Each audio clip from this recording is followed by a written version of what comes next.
The National Security Advisor, Nuri Badu, has given a stern warning to say there's no chance for any compromise. In fact, he said, in effect, the violence will not or will be met with strong opposition and uncompromising response. That's coming from NSA, and that's one of the big topics on the front page of the newspapers this morning.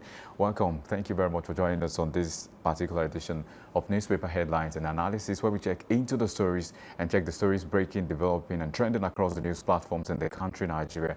We have so many stories to read out this morning, but I won't do this alone. I have with me Temitope Shola, Public Affairs Analyst, joining us this morning. Good morning to you, Shola. Good morning.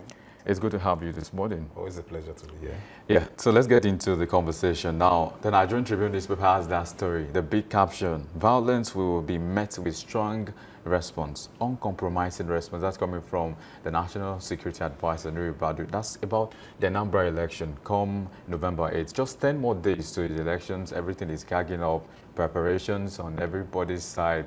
The security architecture, the security apparatus, the government, the INEC, Amupiton, saying a lot of things as well. Amupiton says it's justifying extension of collection of PVCs. We've seen that also in the news yesterday. They extended the period for people to get PVCs because they want a massive, turnout of that particular voting exercise. People should come out and vote in Anambra, and that's talking about Anambra elections. Police to deploy 45,000 police officers. Do we have that much?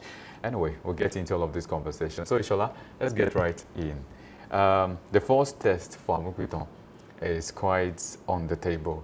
Anambra elections is in 10 days' time. Preparations on every side, expectations also high. What exactly are we expecting come November 8th?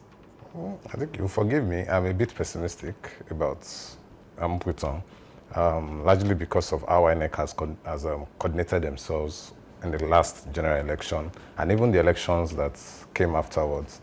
And they've not clouded themselves in glory, so to say. So I say INEC still being the same of the same is a system that has been corrupted. All we just have is a different man at the helms of affairs.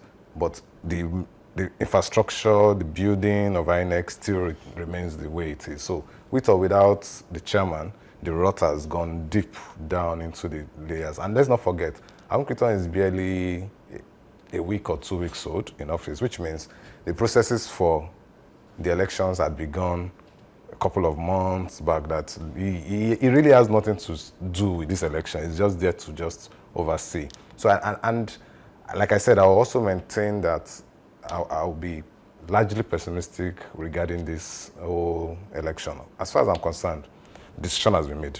Let me bring it to you now. Amupiton said just last week that, election results will be transmitted from polling units or polling booths, not just at maybe the rec or where they gather all these results. So he said that's one of the strategic things he wants to work on, that he'll ensure that results are transmitted as soon as possible so they can forestall any chance of malpractice or any chance of incrimination in that particular. So that's exactly one of the things he said.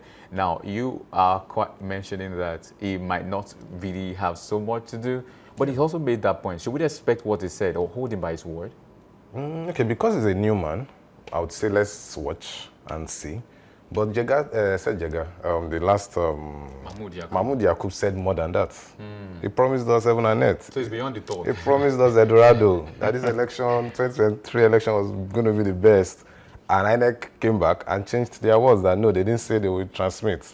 So that's why I said I'll be largely, which is unlikely of me to do, but with regards to this particular institution, they've not shown themselves to be trustworthy elements, individuals in society. So that's why I said I'll just be, I can't take their words seriously. So now, and I think it's better for me to be in that position, and many Nigerians, and to be wowed by them doing the right thing, than for our hopes to be raised high, then they shatter it again. Because I feel this is a test for Amupiton on how the 2027 general election is going to be. And the beauty of this also is to draw it back to the elections of 2022, I think, when Osun State election that brought in Governor Adeleke in. You would see that that's what they tested, the beavers. As soon as they realized that they couldn't manipulate the votes in favor of the ruling party at that time, the alarm bells went off that this shouldn't be allowed in the general election. So they found a way to manipulate it to ensure that at the end of the day, the votes were not transmitted. Because if they had gone ahead the way it was organized in the general election, Adeleke would have lost the election again. But in them trying to test out beavers and the likes, that enabled Adeleke to win that election. So them going into 2023 elections allowed for them to know that, okay, if this go ahead, we don't stand a chance and the likes. So Anambra election, let's not forget, the sitting governor has been romancing the ruling party, the president, basically just as if he's a, okay, don't let me use that word, but he has just been going around the president trying to get favors and the like. So you could already tell that there are certain measures in place that is trying to ensure that he remains the governor because of many promises that have been made ahead of 2027 and the like. So that's why I say I don't really see any new thing in that election. So, but for Amukuton, I would want to see how best he's able to navigate all of this. And why do I say so? It's because I also want to give him the benefit of the doubt that as someone just coming in, he probably has fresh ideas on how he wants INEC to run.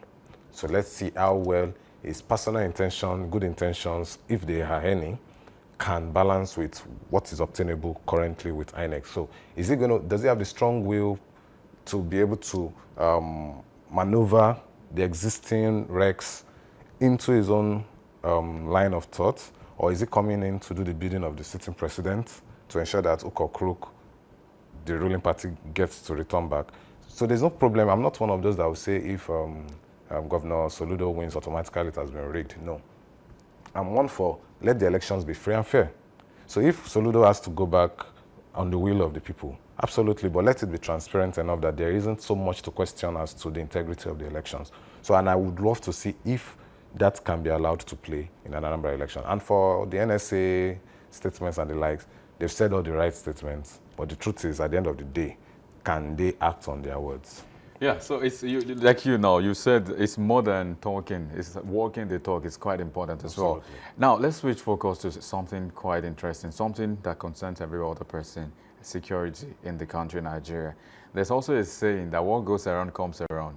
I think there's something coming around for the House of Rep members now. The story is on the Nigerian Tribune newspaper this morning. It says, we have received threats from terrorists to bomb National Assembly Reps Committee chairman. They received threats from, a particular, I don't want to call them, maybe terrorist group here, saying they want to come and bomb the National Assembly. So yesterday was a big deal at the Assembly because there were different conversations on how to, reinforce the security architecture of that particular place. They've even restricted the number of persons that will come into the premises, and they've done a lot of things. But again, what does this speak to? Maybe some would say that some things will never get to you, especially if you see them from afar. If something is happening in the north, some would say, well, we don't have to care in the south or in the west or in the middle belt, wherever we are. But whatever goes around can also come around. It seems that's the story for the National Assembly. But which way to go, Nigeria? It's inevitable because some class of individuals in the society, obviously the politicians, have seemed to position themselves as above the law, above odds, above attack and issues. And you see them pay lip service, whereas they've lost touch with the fact that they are representatives by the word representative to represent the interest of the people of their constituency. But as soon as they get to Abuja, they seem to just forget that part of the transaction. So, and you see them, because they are close to power or the corridors of power, they tend not to speak truth to power. They tend not to say the obvious things. They try to be political with their statement. They try to mince words with the state of things. And like you rightly said, until it gets to them, and which we have seen also over and over in Nigeria, that until it gets to until certain issues get to some big men, you don't tend to see institutions rise up and act the way they ordinarily are expected to act. And I am worried because that pattern, in the next couple of years, 5-6 years, if nothing is done seriously, is going to get to them largely. And let's not forget, this is not the first time a threat will be made to the National Assembly. Boko Haram in its days in 2010, 2012 era had threatened such. And one of such bold act of terror was the bombing of the UN House in Abuja, I think 2010, if I'm not mistaken. So it's not something that we can say is a fluke. As far as even the University of Ibadan had its own fair share of threats from Boko Haram. I remember then practically our parents said their kids to come home.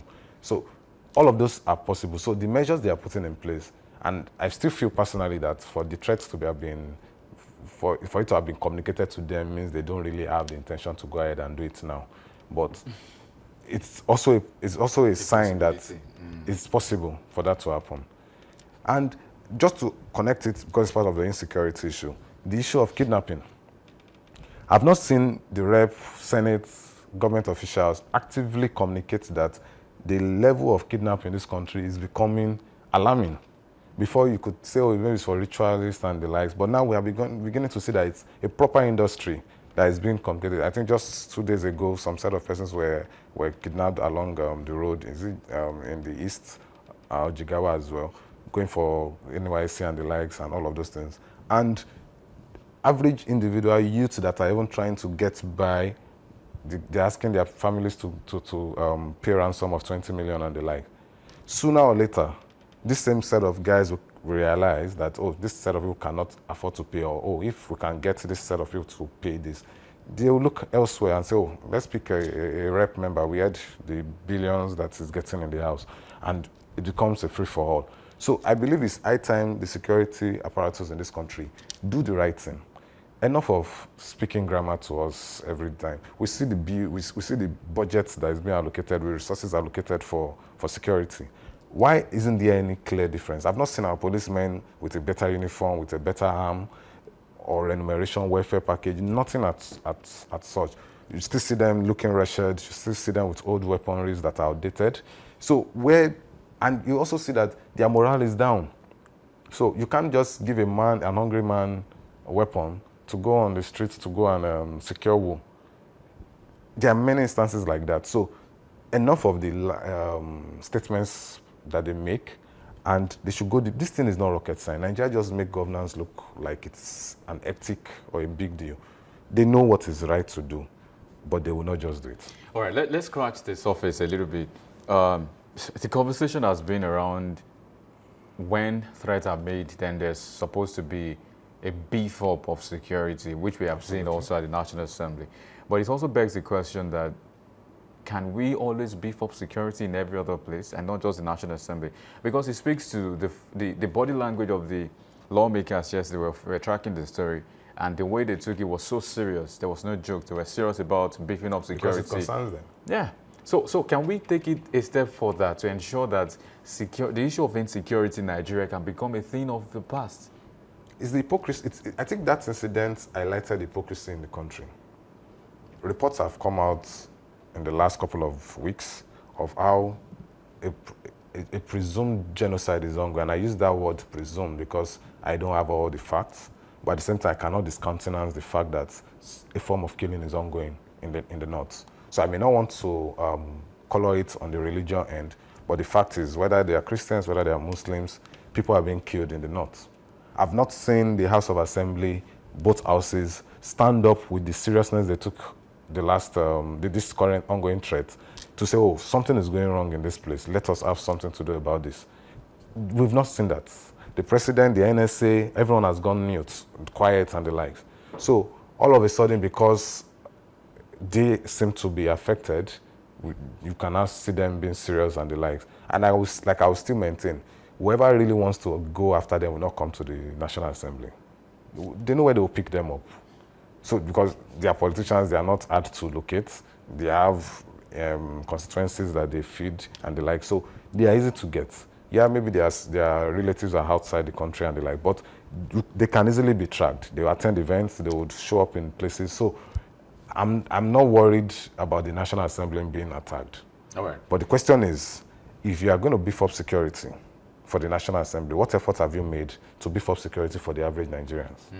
And that's where the last point I was making, I referenced welfare, I referenced the type of ammunitions and weaponry that is available for these men, so that you don't tell a man that is under-equipped to go face bands of properly equipped individual and highly motivated individual, whether their motivation is right or wrong, but are highly motivated. So And again, we are in a place where we're having conversations of we can't allow citizens to have arms, access to arms. We're in a place where we are still discussing whether state policing should be implemented. These are some of the measures that, if implemented, can make people feel comfortable and safe in their own space. So there's a lot of conversations that still needs to be taken, and not just only conversations.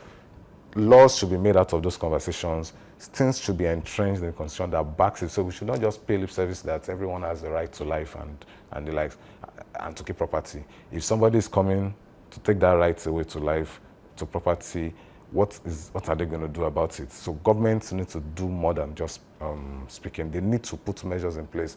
Don't just say you have budgeted certain resources. Let's see it play out. A good example is your state. When Amotekun was formed and the governor went ahead to release, I think, the first 1,005 officers or so, you could tell in a way that, at every ward level in Oyo State, you could see the presence of, even with just two Amotekun at the lower level. All we just need is for that numbers to now be amplified. That's the foundation, but let's get more persons. Let's maybe in my ward, in my streets, in my area, I see the presence of a security person. They may not be there to do so much, but at least information sharing, intel gathering, and the likes, they go a long way to ensure that before a crime is even committed, you can already know who could be the likely areas of threats to a society, and you nip it in the bud instead of allowing. Because I think Nigeria, to add, we have this habit of let's let it get so worse before we now start looking for a solution to it. Once there's a crack, start closing that crack up. All right, let me catch you up on this quickly, very quickly now. You mentioned something that struck an interest, and I want to ask questions on that particularly. To say, are you also a proponent of civilians bearing arms in Nigeria?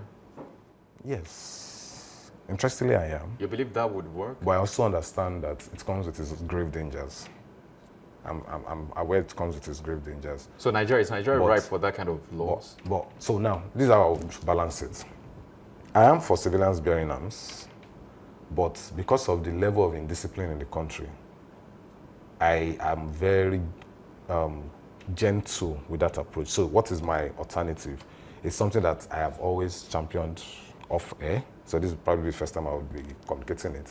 I'm one that believes that every Nigerian from the age of 17 to 18 should undergo military training in this country for a year or two. As you are coming out of secondary school, go into the military academy for a year or two. Be drilled, be disciplined, undergo that process. When you're coming out, you're like a reserve for the Nigerian army.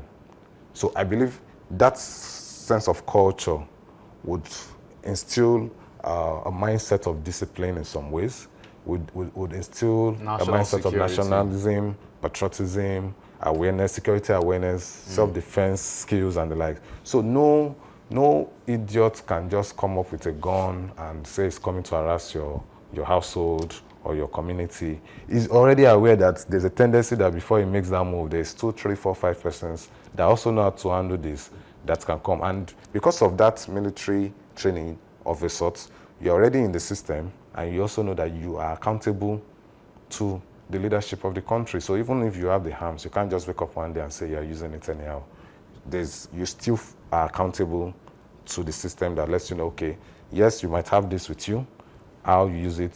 So either there's a routine way of reaching out to people in those sectors to communicate, to be accountable for, to know, okay, you're in good shape, you're in this. So I believe if that system is in place, or if such system is in place, before I would be bold to say, okay, let's run that approach. All right, so let's take it very quickly now. US revokes Shoyinka's visa. That's the big topic, right? But I want you to speak on this issue. What do you make of it? There are different angles to see it, how that, some have said there are reasons for this. Others have said someone of this caliber should not be treated this way. So there's been a lot of conversation, but where do you stand, Temitope? There's a new sheriff in town in the US. I think people are just probably grappling with the reality. And I am not a conspiracy theorist, because people that hold this view I want to communicate largely consider that. But I've taken time to just go back over the last few months and just study how the American system currently is being operated. And I've come to understand that there is a difference with the way America is currently being run.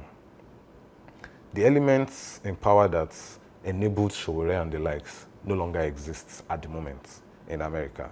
So that structure, that institution currently in place can do without a Sowore. Sorry, what do you mean with the elements that support Sowore? So now, Sowore is largely funded by the liberalists, the liberal thought In the United States government. States. Are you sure about this? So if you go check Sahara Reporters, for instance, and check the list of those that have funded them in the last, from their inception, basically, it tells the story. Just check their political view, their political thoughts, and place it with the two thriving political thoughts in America today. You'll see that the funding came largely from the same set of people that funds CNN and the likes for propaganda work and misinformation are largely the ones funding him. So that's why I always don't take him serious, since I did my research and identified it and saw how he has not been consistent with his statements and his actions across board.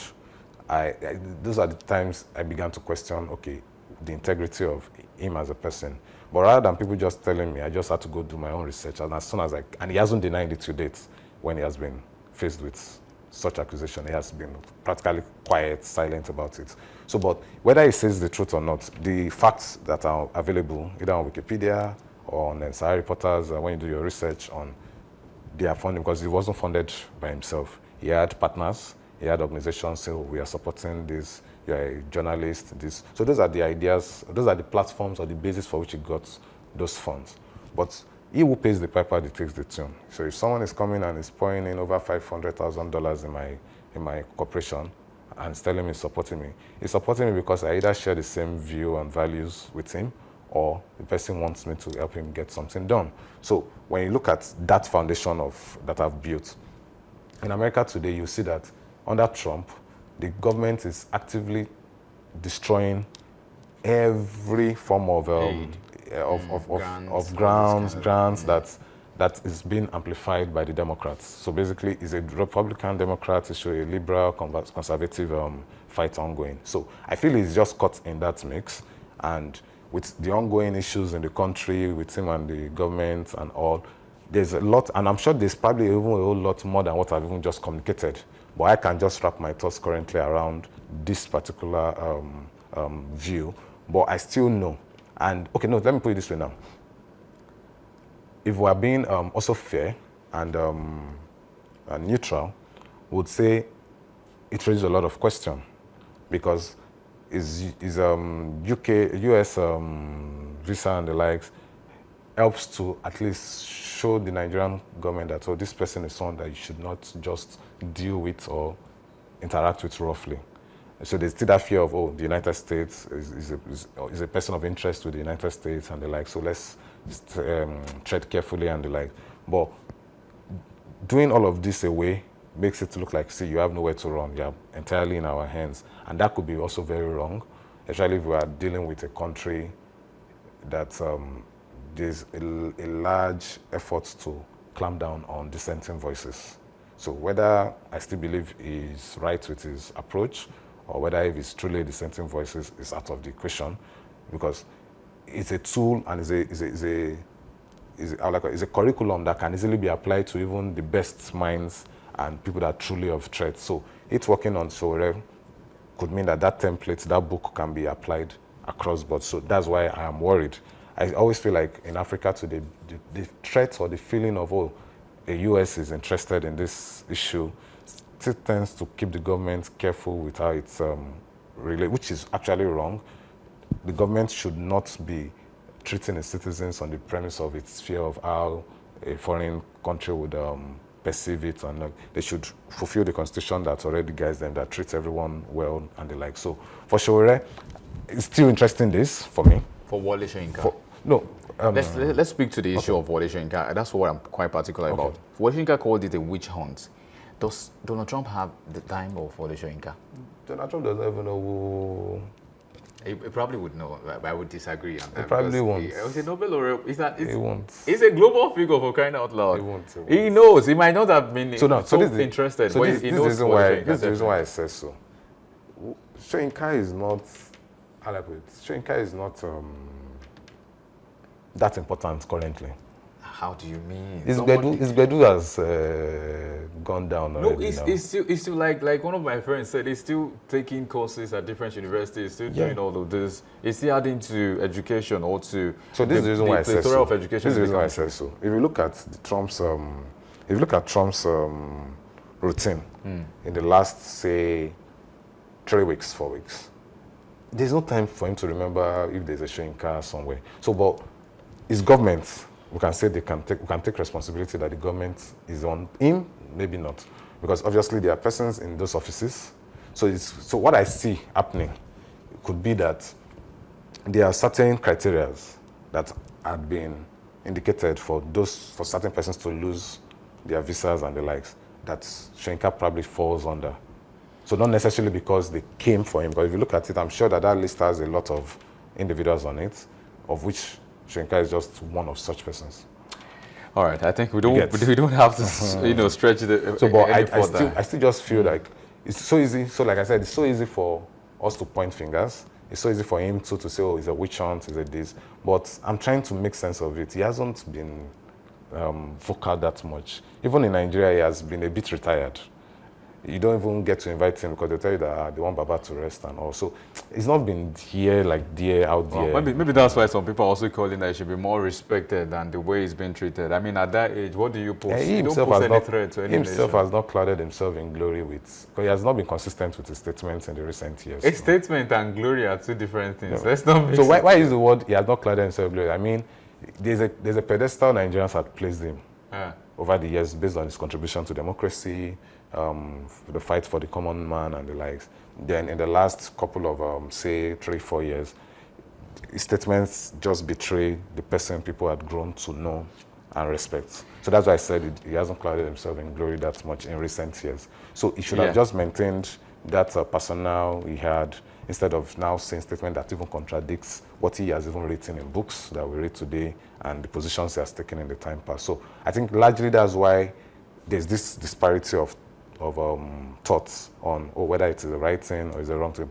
A Shoyinka of, say, 10 years ago, 15 years ago that this happened to, it will be like a whole nation rallying behind him to say, this is wrong. All right. We might not be able to stretch any further. Thank you very much for joining us. Temitope Ishola this morning. Thank you so much.